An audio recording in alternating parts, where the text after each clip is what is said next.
हर हर महादेव। हम आप सभी के लिए लेकर आए हैं मार्गशीर्ष कृष्ण एकादशी, जो कृष्ण पक्ष में पड़ती है।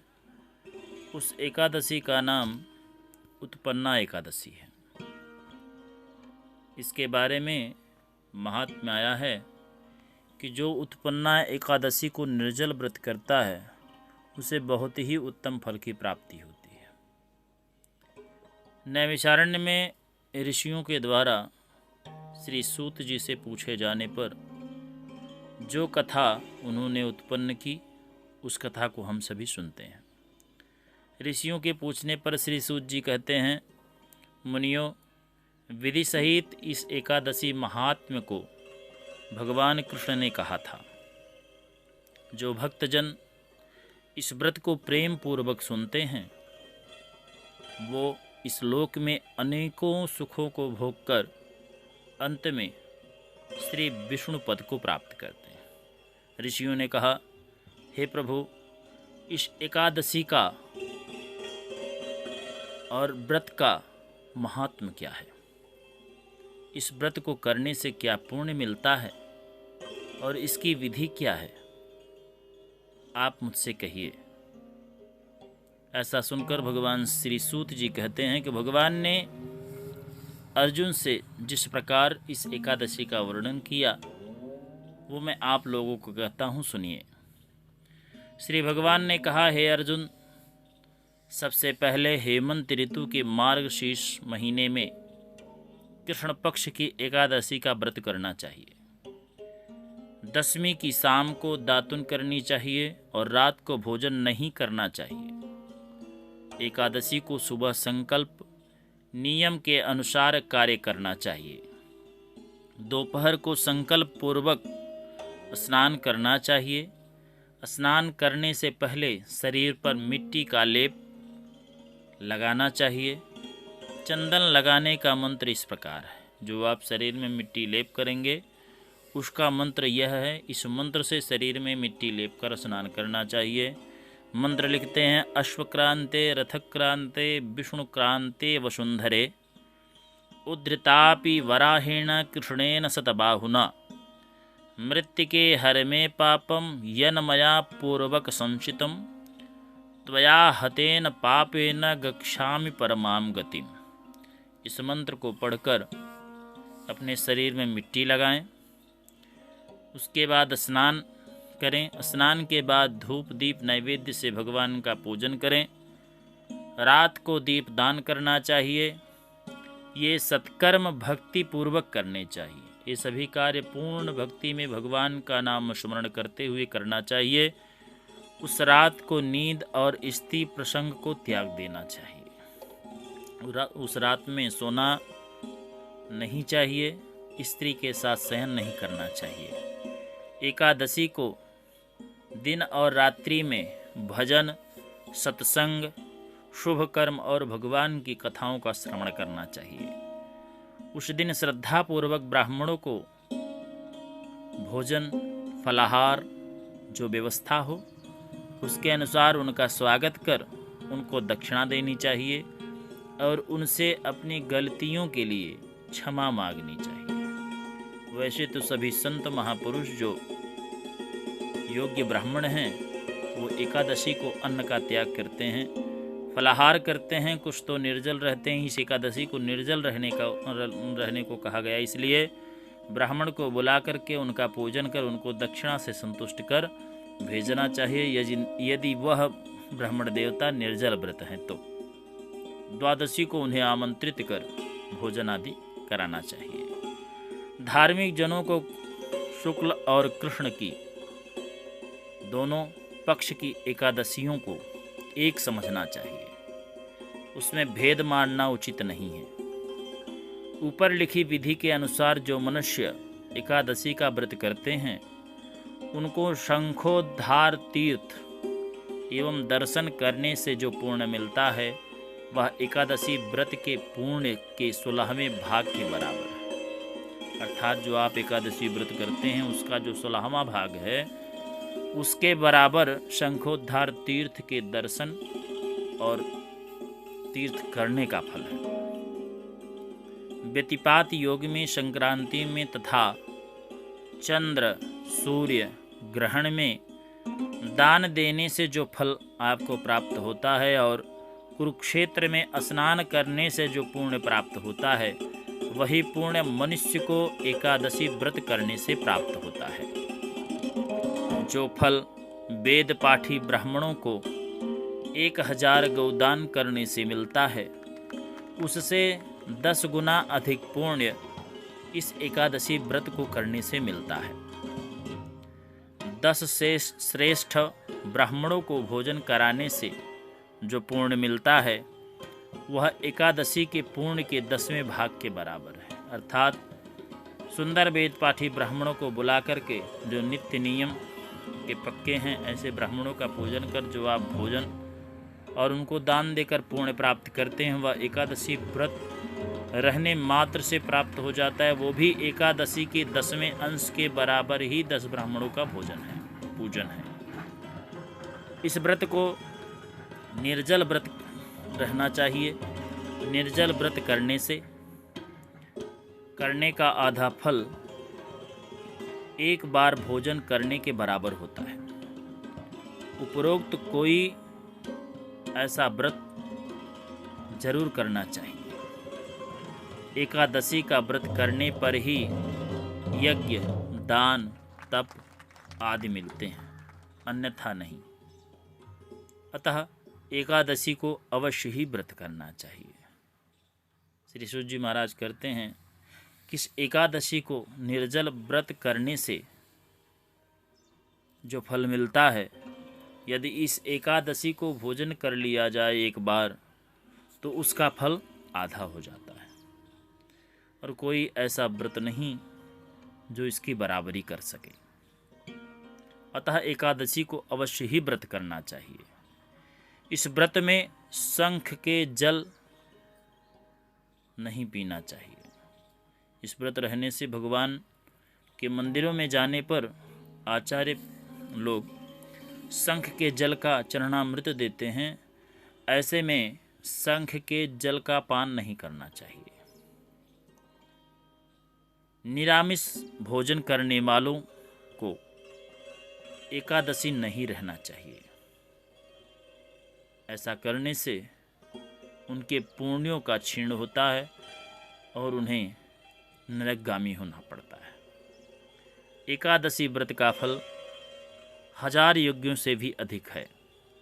ऐसा सुनकर अर्जुन ने भगवान से कहा, आपने इस एकादशी के पुण्य को अनेक तीर्थों के पुण्य से श्रेष्ठ तथा पवित्र क्यों बतलाया है? यह सब आप विस्तार पूर्वक कहिए। भगवान बोले, हे अर्जुन, सतयुग में एक महाभयंकर दैत्य हुआ जिसका नाम मूर था। उस दैत्य ने इंद्र आदि देवताओं पर विजय प्राप्त करके उन्हें स्वर्ग से नीचे गिरा दिया, उनके स्थान से बाहर कर दिया। तब देवेंद्र ने महादेव जी से प्रार्थना की, हे शिव शंकर, हम सब देवता मूर्दैत्य के अत्याचारों से दुखित हैं और हम सब अपना जीवन मृत्यु लोक में व्यतीत कर रहे हैं। अन्य देवताओं की हालत का तो मैं वर्णन नहीं कर सकता। आप कृपा कर इस महान दुख से छूटने का उपाय बतलाइए। शंकर जी बोले, हे देवेंद्र, आप विष्णु भगवान के पास जाइए।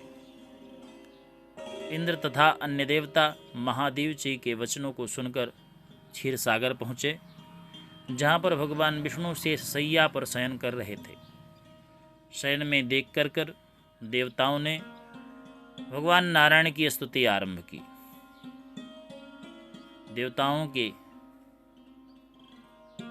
इंद्र स्तुति करने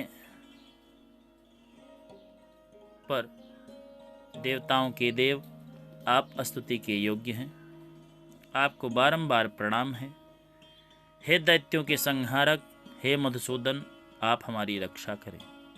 हे जगन्नाथ, समस्त देव दैत्यों से भयभीत होकर हम अपनी आपकी शरण में आए हैं। अपनी रक्षा के लिए हमारी रक्षा करें। इस समय दैत्यों ने हमें स्वर्ग से निकाल दिया है। हम सब देवता पृथ्वी पर विचरण कर रहे हैं। आप ही हमारी रक्षा कीजिए, रक्षा कीजिए। देवताओं के द्वारा करुणापूर्ण वाणी को सुनकर श्री विष्णु भगवान बोले, हे देवताओं, वह कौन सा दैत्य है जिसने देवताओं को जीत लिया? भगवान के उस अमृत रूपी वचनों को सुनकर इंद्र बोले, हे भगवान, प्राचीन समय में नाड़ी जंगम नाम का एक दैत्य था। उस दैत्य की ब्रह्मा वंश में उत्पत्ति हुई थी। ब्रह्म वंश होने के कारण उसी दैत्य के पुत्र का नाम मुर है, जिसकी राजधानी चंद्रावती है।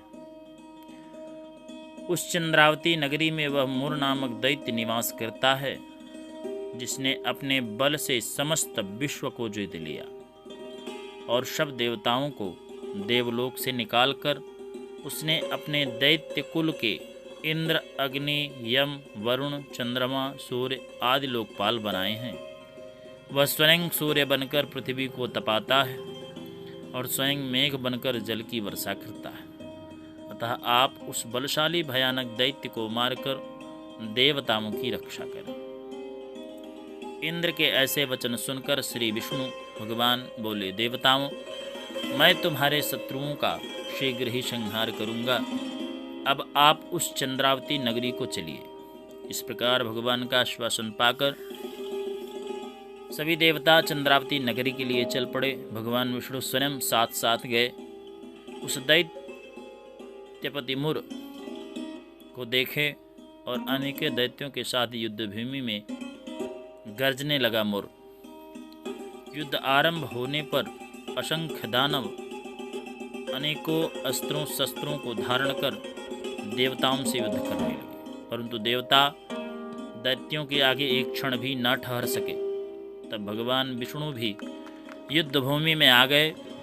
जब दैत्यों ने भगवान विष्णु को युद्ध भूमि में देखा तो उन पर शस्त्रों अस्त्रों की वर्षा करने लगे। भगवान श्री चक्र और गदा से उनके शस्त्रों को नष्ट कर दिया। इस युद्ध में अनेकों दानव सदैव के लिए सो गए, परंतु दैत्यों का राजा मुर भगवान के साथ निश्चल भाव से युद्ध करने लगा। भगवान विष्णु मुर को मारने के लिए जिन जिन शस्त्रों का प्रयोग करते, वे सब उसके तेज से नष्ट होकर उस पर पुष्पों के समान गिरने लगते। अनेक अस्त्रों शस्त्रों का प्रयोग करने पर भी भगवान उसको ना जीत सके। तब वह आपस में मल्ल युद्ध करने लगे। भगवान विष्णु उस दैत्य से देवताओं के लिए सहस्त्र वर्ष तक युद्ध करते रहे, परंतु उस दैत्य को ना जीत सके। अंत में विष्णु भगवान थक कर शांत हुए और विश्राम करने की इच्छा से बद्रिका आश्रम चले गए। उस समय 38 कोस लंबी एक द्वार वाली हेमवती नामक एक गुफा में शयन करने की इच्छा से भगवान उसमें प्रवेश कर गए। हे अर्जुन, अतः मैंने उस गुफा में शयन किया। वह दैत्य भी मेरे पीछे पीछे चला आया। भगवान विष्णु अर्जुन से कहते हैं कि हे अर्जुन, जब मैं थक गया, विश्राम करने की इच्छा हुई, तो मैं वहाँ से भागकर हेमवती नामक गुफा में पहुँचा और शयन करने की इच्छा से उसमें प्रवेश कर मैं शयन करने चला गया। दैत्य हमारे पीछे पीछे आया। उसने मुझे शयन करता देखकर मुझे मारने की तैयारी करने लगा। वह दैत्य सोचने लगा कि मैं आज अपने चिर शत्रु को मारकर सदैव के लिए निष्कंटक हो जाऊंगा। उसी समय मेरी देह से, भगवान कहते हैं कि उसी समय मेरी देह से एक अत्यंत सुंदर कन्या दिव्य वस्त्र धारण करके उत्पन्न हुई और दैत्य के सामने आकर युद्ध करने लगी। तब वह दैत्य आश्चर्य के साथ सोचने लगा कि यह ऐसी बलवान कन्या कहाँ से उत्पन्न हुई। वह दैत्य उस कन्या से लगातार युद्ध करता रहा। कुछ समय बीतने पर उस कन्या ने क्रोध में आकर उस दैत्य के अस्त्र शस्त्रों के टुकड़े टुकड़े कर दिए। उस कन्या ने उसका रथ तोड़ डाला। तब वह दैत्य महान क्रोध करके उससे मल्ल युद्ध करने लगा। उस कन्या ने उसको धक्का मारकर मूर्छित कर दिया। उठने पर उसका सिर काट लिया। वह दैत्य सिर कटते ही पृथ्वी पर गिर गया और मृत्यु को प्राप्त हुआ। अन्य समस्त दानव भी ऐसा देखकर पाताल लोक को चले गए।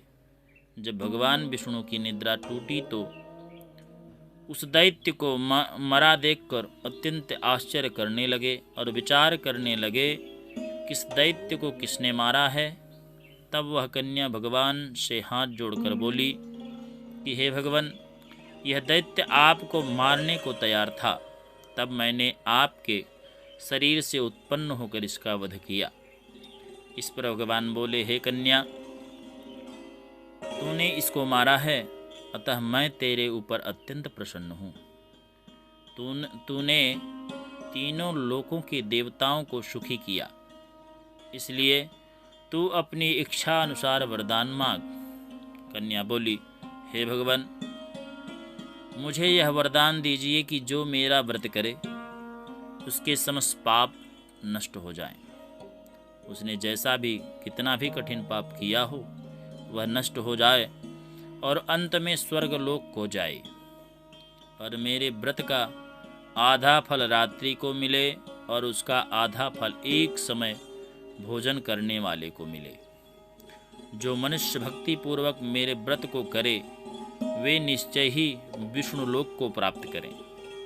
कृपा करके मुझे ऐसा ही वरदान दीजिए। जो मनुष्य मेरे दिन तथा रात्रि को एक बार भोजन करे वे धन धान्य से परिपूर्ण रहें। इस प्रकार भगवान विष्णु उस कन्या से बोले, हे कल्याणी, ऐसा ही होगा। मेरे और तेरे भक्त एक ही होंगे और अंत में संसार में प्रसिद्धि को प्राप्त होकर मेरे लोक को प्राप्त करेंगे। हे कन्या, तू एकादशी को पैदा हुई है, इसलिए तेरा नाम भी एकादशी हुआ। जो मनुष्य इस उत्पन्ना एकादशी के दिन व्रत करेंगे उनके समस्त पाप जड़ से नष्ट हो जाएंगे और अंत में मुक्ति को प्राप्त करेंगे। तू मेरे लिए अब तीज, आठें, नौवीं और 14 से भी अधिक प्रिय है। तेरे व्रत का फल सब तीर्थों के फल से भी महान होगा। यह मेरा कथन सत्य है। ऐसा कहकर भगवान प्रसन्न हो गए। एकादशी भी भगवान के उत्तम वचनों को सुनकर प्रसन्न हुई। भगवान बोले, हे अर्जुन, सब तीर्थों सब व्रतों के फल से एकादशी व्रत का फल सर्वश्रेष्ठ है। मैं एकादशी व्रत करने वाले मनुष्यों के शत्रुओं को नष्ट कर देता हूँ और उन्हें मोक्ष देता हूँ।